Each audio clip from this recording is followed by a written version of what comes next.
एक सेंटेंस है जो शायद तुमने भी कई बार सुनी हो। अरे सुना है तुमने इस बार करवा चौथ नहीं रखा। मैं एक इंसान को जानता हूँ जिसके लिए ऐसे सेंटेंसेस सिर्फ एक छटपट टिप्पणियाँ नहीं थी, वो धीरे धीरे उसकी ज़िंदगी का एक हिस्सा बन गई थी।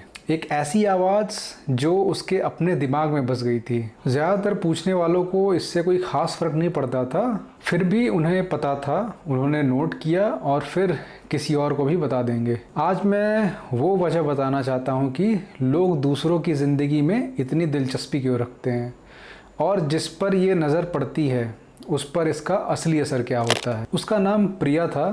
प्रिया ने एक स्टेबल जॉब छोड़ी थी अपना कुछ शुरू करने के लिए। एक छोटा सा डिज़ाइन का काम था वो, जो कि घर से करती थी।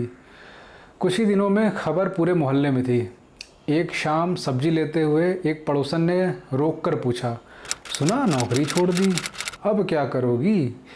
लहजे में चिंता नहीं थी, एक अजीब सी जिज्ञासा थी, जैसे उन्हें जवाब से ज़्यादा कहानी में दिलचस्पी हो। प्रिया ने मुझे बाद में बताया उसने हल्के में जवाब दिया, लेकिन घर आते वक्त उसके अंदर कुछ बदल गया था। और धीरे धीरे प्रिया को एहसास हुआ कि समस्या ये नहीं थी कि लोग उसे देख रहे थे, समस्या ये थी कि अब वो खुद को उनकी नज़र से देखने लगी थी। शुरुआत में जब किसी ने पूछा क्या कर रही हो आजकल, प्रिया को अच्छा भी लगा। उसे लगा शायद ये फ़िक्र है। लेकिन हफ्तों में एक पैटर्न साफ होने लगा। एक रिश्तेदार ने एक फंक्शन में टोक दिया, सुना है इस बार भी पूजा पाठ ठीक से नहीं किया था तुमने।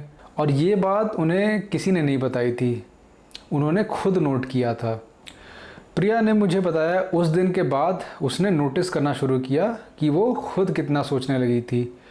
लोग क्या कहेंगे? अगली बार जब उसे किसी फंक्शन में जाना था उसने जानबूझकर वो साड़ी नहीं पहनी जो उसे जेन्युइनली पसंद थी, एक ज़्यादा सही वाली साड़ी पहनी। उसने मुझसे कहा कि मुझे खुद नहीं पता चला कि मैंने ये क्यों चुना, बस लग रहा था कि ये सेफ है। कुछ महीनों बाद प्रिया अपने नए काम के लिए क्लाइंट से मिलने जा रही थी। एक ज़रूरी मीटिंग थी। उसने बताया कि रास्ते में उसने सोचा कि उसे थोड़ी देर हो जाएगी, इसलिए उसने अपनी माँ को बता दिया। और माँ ने कहा ठीक है, लेकिन शाम तक लौट आना, लोग पूछेंगे इतनी देर कहाँ थी। प्रिया मीटिंग में बैठी थी, लेकिन उसका दिमाग बार बार वक्त पर जाता रहा। उसने डील अच्छी तरह से डिस्कस नहीं की क्योंकि वो जल्दी निकलना चाहती थी। बाद में उसने मुझसे कहा कि मैंने अपना काम पीछे रखा सिर्फ इसलिए कि कोई पूछेगा कि इतनी देर कहाँ थी। और सबसे अजीब बात, किसी ने पूछा भी नहीं था। मैंने खुद अंदाज़ा लगा लिया था कि कोई पूछेगा। यहीं प्रिया को पहली बार लगा, अब लोग कुछ कहे या ना कहें, वो खुद ही उनके बारे में सोचने लगी थी। उसी रात प्रिया से शाम में बात हुई। उसने मुझसे कहा कि मैं एक अजीब सवाल खुद से पूछ रही हूँ, मैं ये जो कर रही हूँ जेन्युइनली अपनी मर्ज़ी से कर रही हूँ या इसलिए कि कोई देख रहा है? अगर कोई कभी भी मुझे जज ना करे, मैं वैसे ही करूँगी। उसने बताया जवाब ढूंढने में उसे एहसास हुआ कि बहुत सारे फैसले, कपड़े, समय, यहाँ तक कि काम की मीटिंग्स असल में अपने नहीं थे। वो उस नज़र को संतुष्ट करने के लिए बने थे जो शायद कभी जेन्युइनली इतनी मायने भी नहीं रखते थे। यहाँ मैं प्रिया की कहानी से एक पल के लिए बाहर आता हूँ क्योंकि यही समझना ज़रूरी है कि ये आदत आती कहाँ से है। बहुत पुराने समय में इंसान छोटे छोटे समूहों में रहता था।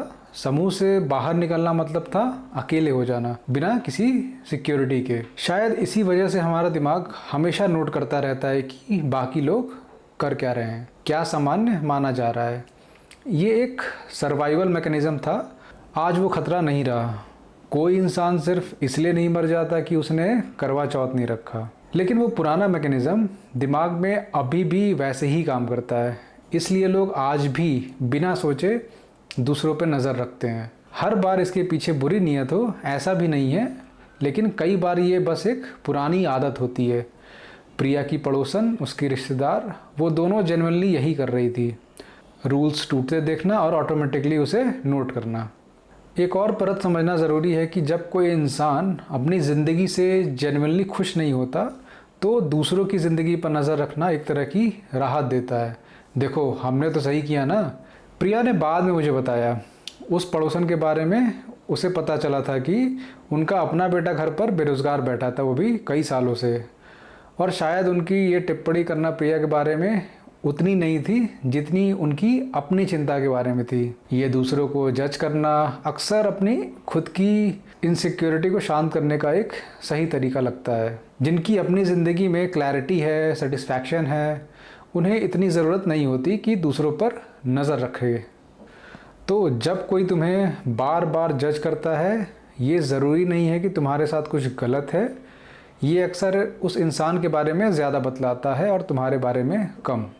प्रिया ने उस मीटिंग के बाद से 3 चीज़ें प्रैक्टिस करना शुरू की। पहली, हर बड़े फैसले से पहले खुद से पूछना कि ये फ़ैसला किसका है। एक पल के लिए रुको और पूछो, मैं ये अपने लिए कर रही हूँ या किसी की नज़र को संतुष्ट करने के लिए। प्रिया ने ये उस दिन शुरू किया जब उसने अपनी पसंद की साड़ी दोबारा पहनी, सिर्फ ये देखने के लिए कि कैसा लगता है। दूसरी, हर नज़र को जवाब देना ज़रूरी नहीं है। जब कोई टोके हर बार सफाई देना ज़रूरी नहीं है। प्रिया ने अपनी पड़ोसन को अगली बार सिर्फ मुस्कुरा कर जवाब दिया, कोई एक्सप्लेनेशन नहीं। तीसरी, पहचानो कि ये जो नज़र है ये सबके साथ होती है। ये सिर्फ तुम्हारे साथ नहीं हो रहा, लगभग हर घर में कुछ ऐसा ही चलता रहता है, बस वजहें अलग होती हैं। प्रिया को जब ये समझ आया, उसे अकेलापन थोड़ा कम महसूस हुआ। लोग दूसरों की ज़िंदगी में इंटरेस्ट रखते हैं, ये कोई नई बात नहीं है और ये पूरी तरह कभी ख़त्म भी नहीं होगी। लेकिन प्रिया ने मुझे जो बताया वो शायद सबसे ज़रूरी बात है। मुझे डर उस नज़र का नहीं था, डर इस बात का था कि वो नज़र मेरी अपनी आवाज़ बन गई थी और मुझे खुद नहीं पता चला ये कब हुआ। सबसे डेंजरस बात यही है, जब निगरानी इतनी देर तक रहती है कि वो तुम्हारी अपनी आवाज़ बन जाती है, तो तुम्हें खुद नहीं पता चलता कि तुम्हारी ज़िंदगी के फ़ैसले असल में तुम्हारे हैं या सिर्फ उस नज़र को संतुष्ट करने के लिए हैं, जो शायद कल भूल भी जाएगी कि उसने कहा क्या था। और आखिर में एक सवाल, अगर आज से हमेशा के लिए कोई भी तुम्हें कभी ना देखे, कभी जज ना करे, तो तुम्हारी कल की सुबह कैसी होगी?